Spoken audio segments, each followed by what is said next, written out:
I know. Came back at early morning. Came back. So 3 days. He has not a single hour to sleep. After working 20 years in the factory, I was told that my eyesight wasn't perfect anymore and I couldn't meet my quotas the way young workers could. When they finish using you, they just throw you away like an old rag. They eventually fired me.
The sector is the largest income earner for the country. The industry brings in more than $11 billion in revenue every year and provides employment for more than 2 million workers, the majority of whom are women. For rock-bottom wages, they make the clothes that are sold on the high street shops in Europe and North America. The labour power of these women is crucial to Bangladesh's economy and to the global retail market, making their collective voice increasingly difficult to ignore.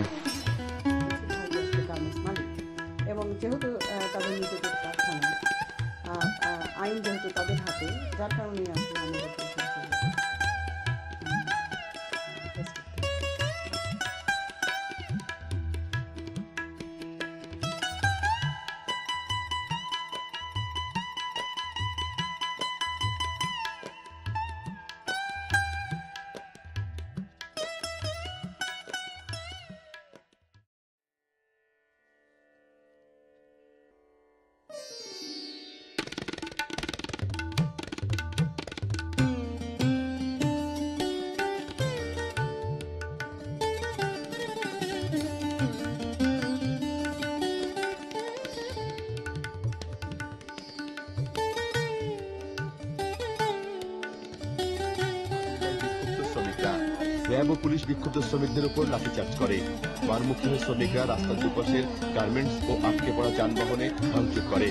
পাইপলাইনের কাছে জড়ো হওয়া শ্রমিকদের উপর police লাঠিচার্জ করে ছত্রভঙ্গ করে দেয়। গাজীপুরের কাছে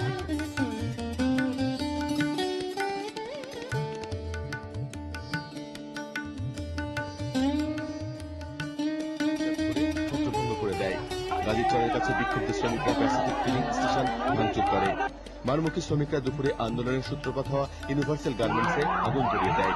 এ সময় ছবি তুলতে গিয়ে ইত্তেফাক, যুগান্তর, জায়জাদিন ও সমকালের ফটো সাংবাদিক বিক্ষুব্ধ শ্রমিকদের হামলার শিকার হয়।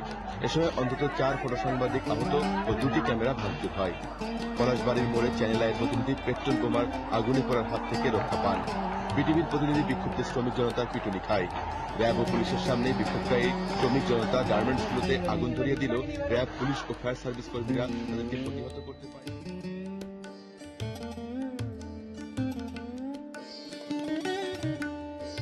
কার্যালয়ে এদিকে মিরপুর এলাকার গার্মেন্টসগুলো সাপ্তাহিক ছুটি থাকার কারণে গত দিনের চেয়ে অনেক বেশি শ্রমিক আন্দোলনে যোগ দেয়। বেলা 12টার দিকে বিক্ষোভ 10 নম্বর গোলচক্কর থেকে আশপাশের রাস্তাগুলোতে ছড়িয়ে পড়ে। মাহমুদুর রহমান সমঝোতার চেষ্টা করে। এক পর্যায়ে শ্রমিকরা মিরপুর থানায় বৈঠক করতে রাজি হয়। যৌথ বাহিনীর সঙ্গে তাদের বৈঠক শেষে বিজিএম এর নেতৃবৃন্দের সঙ্গে বৈঠকের জন্য শ্রমিক নেতাদের এর আগে খুব সকাল থেকে শ্রমিকরা সারাপাড়ার মূল রাস্তায় জড়ো হওয়ার চেষ্টা করে। পুলিশের বাধার মুখে প্রথম দিকে তারা জড়ো হতে না পারলেও বেলা বাড়ার সাথে সাথে চারিদিক থেকে একসঙ্গে শ্রমিকরা রাস্তায় নেমে পড়ে। এরপর তারা শ্রমিক ছাঁটাই, মহিলা শ্রমিকের মৃত্যু, কারখানা বন্ধের প্রতিবাদে বিক্ষোভ শুরু করে। এ সময় এক পর্যায়ে মিরপুর 10 নম্বর গোলচক্কর থেকে বিজয় সরণি পর্যন্ত রাস্তায় যানবাহন চলাচল বন্ধ হয়ে যায়। মূল সড়ক অবরুদ্ধ থাকায় আশপাশের সড়কগুলোতে সৃষ্টি হয় তীব্র যানজট। দ্বিতীয় দিনের মতো 10 নম্বর গোলচক্কর থেকে বিজয় সরণি পর্যন্ত রাস্তার দুপাশের দোকানপাট ও ব্যবসা প্রতিষ্ঠান বন্ধ ছিল।